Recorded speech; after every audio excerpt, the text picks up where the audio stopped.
Agora tem o Bubble Sort 4, mas esse tem uma coisa mais legal, tá? Que até por isso eu quero fazer uma figurinha. Deixa eu desenhar aqui, que eu acho que esse tem uma sacada um pouquinho melhor.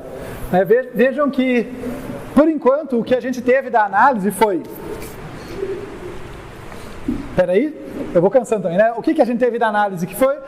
Essa ideia de que o maior elemento é colocado no final, né? A cada iteração do laço interno, um novo elemento é deslocado, um novo maior elemento é deslocado até a parte final, e isso serviu de argumento para justificar que o tempo desse cara é a corretude desse aqui, e também para melhorar um pouquinho ele, né? Foi um argumento que ajudou o Bubble Sort 1, 2 e 3 de formas diferentes. Mas tem um argumento um pouquinho melhor que a gente pode fazer. Imaginem o seguinte. Imaginem essa situação aqui, olha, eu tenho o vetor V aqui, e eu estou rodando o laço interno do Bubble Sort. Estou rodando o laço interno do Bubble Sort. Cheguei aqui numa certa posição J, melhor, numa posição I, né, porque é o índice I que a gente usa, e detectei que o I-1 é maior do que o I, e fiz uma troca. Ocorreu uma troca aqui. Tá? Até aí nenhuma novidade, né? Estou passando aqui, o meu I está indo da esquerda para a direita, mas eu cheguei nessa posição e fiz uma troca. Então, sei lá, aqui o A veio para cá e o B veio para cá. Mas, e agora a parte interessante, daí eu continuei com o meu I avançando e não fiz mais nenhuma troca. Essa foi a posição da última troca, essa posição que ele está marcando aqui, né, foi a última bolha que deu troca. Depois eu não troquei mais ninguém. O que a gente pode concluir a partir daí? Se a última troca aconteceu aqui, olhem o que a gente compara, né? A gente compara sempre se os adjacentes estão em ordem invertida, certo? Então, se eu fui até o final do vetor e não fiz mais nenhuma troca, a gente pode afirmar algumas coisas sobre essa galera aqui. Em particular, sobre essa galera aqui. Deixa eu pegar uma cor que destaca mais, espera aí.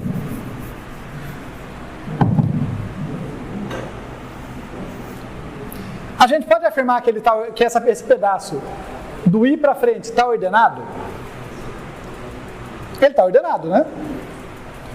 Percebem por quê? Olha o critério, de novo, olhem para o algoritmo e vejam o que ele garante para vocês, tá? Não é uma coisa dada, não é porque eu estou falando, é importante esse senso crítico, tá, gente? O algoritmo está dizendo, se dois adjacentes estão em ordem ao contrário, eu faço uma troca.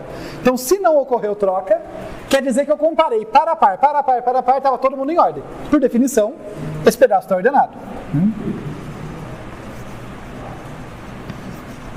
E note, se aqui está o índice I e a última troca foi aqui, quer dizer que o pedaço ordenado é especificamente VI até N-1.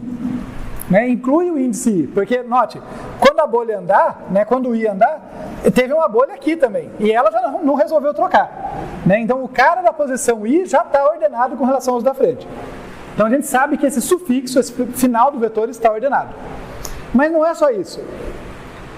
Se eu tivesse algum elemento, olha que interessante, se eu tivesse algum elemento nesse pedaço aqui do vetor, tá? Tudo antes do I, que fosse maior do que algum elemento do final.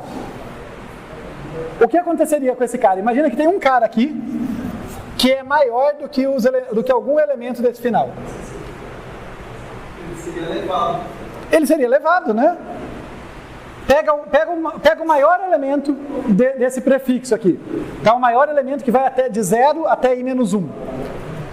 Se ele for maior do que a galera do final, ele seria arrastado e as trocas não parariam aqui, porque quando ele chegasse aqui, ele ia entrar aqui, daí ele ia trocar, até chegar na posição dele ali, né?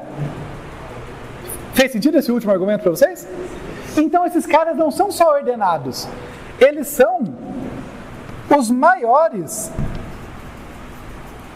ordenados. Se a última troca aconteceu aqui, por favor, isso não é uma demonstração, tá? Eu gosto de entrar na parte matemática e tal, mas esse curso a gente não foca tanto nisso, então não estou demonstrando formalmente. Mas são argumentos lógicos que a gente podia transformar numa demonstração. Pelo comportamento do algoritmo, se a última troca aconteceu na iésima posição, entre a iésima e iésimo menos 1, quer dizer que de ir para frente, você tem elementos ordenados e eles são os maiores. Porque se tivesse alguém aqui que tinha que estar lá, já teria sido arrastado. E daí teria desencadeado novas trocas. Tá? Então o final aqui são os maiores ordenados. Se eles são os maiores e estão ordenados, eu tenho que passar por eles? Então, se eu guardar a posição da última troca que eu realizo, na iteração seguinte, eu não preciso avançar a partir dali. A partir dali eu sei que já são os maiores elementos ordenados, ele já não tem mais que me mexer. É uma versão mais forte desse menos j aqui. Né? Ao invés de colocar o menos j, eu vou colocar, ao invés de colocar n menos j, eu vou trocar isso pela posição da última troca. Pelo i estrela aqui, né? Nesse meu exemplo. Se o i foi o último cara, uma posição da última troca, né? Eu vou guardar esse cara e vou colocar no índice lá. E isso tem um impacto bem interessante nesse algoritmo, porque imagina, melhor caso agora, tá em ordem o vetor. Alguma troca vai acontecer? Então a posição da última troca vai ser 0. Na primeira vez eu passo por isso aqui, tudo. Na segunda iteração, esse laço vai de i igual a 1 até i menor do que 0. Que a última troca nunca aconteceu. E daí eu mato esse cara aqui. Daí eu vou ter um algoritmo linear, porque ele até passou uma vez pelo vetor, mas depois só esse cara de fora que vai ficar correndo, mas vai dar linear de qualquer forma, porque dentro dele vai estar constante. Tudo bem? Então, de novo, estou falando que esses bubble sorts são bons agora? Não, mas vocês percebem como, se a gente olha com cuidado para um algoritmo, a gente consegue explorar ele e tentar achar sacadas boas e tal. Tá? Para brincar de projetar e analisar o algoritmo é muito disso. Sabe? É pegar e tentar olhar para o problema, achar alguma estrutura, tentar avançar as coisas. Deixa eu ver. Esse último código eu não estou escrevendo de propósito, porque eu acho que eu quero passar para vocês rapidinho o código em C, só para fazer a relação, e daí eu mostro no código em C direto. Tá? A ideia deu para pegar? Que a ideia é do último que eu estou falando. A gente vai guardar a troca, a última troca, e daí esse índice aqui, tá? Melhor dizer, não o índice, esse limitante para o índice, ao invés de ser fixo, como um n ou um n menos j, é a posição em que ocorreu a última troca. E o argumento que eu uso para isso estar correto é aquilo que eu falei. Todo mundo à direita da posição da última troca já são os maiores ordenados, não tem por que perder tempo passando por eles. Ninguém mais lá troca de posição e ninguém entra naquele bloco também. Tá? Deixa eu ver se tem mais alguma coisa para comentar da lousa, que depois é mais a gente olhar, e que vale a pena comentar na lousa, que depois a gente pode olhar no código. Tá, tem algumas questões de análise, mas que a gente pode fazer olhando o código, né? É bom a gente eu gosto bastante de pseudocódigo, mas é bom ter os dois meios aí. Então, deixa eu ver se ele está ligando ali. Tá.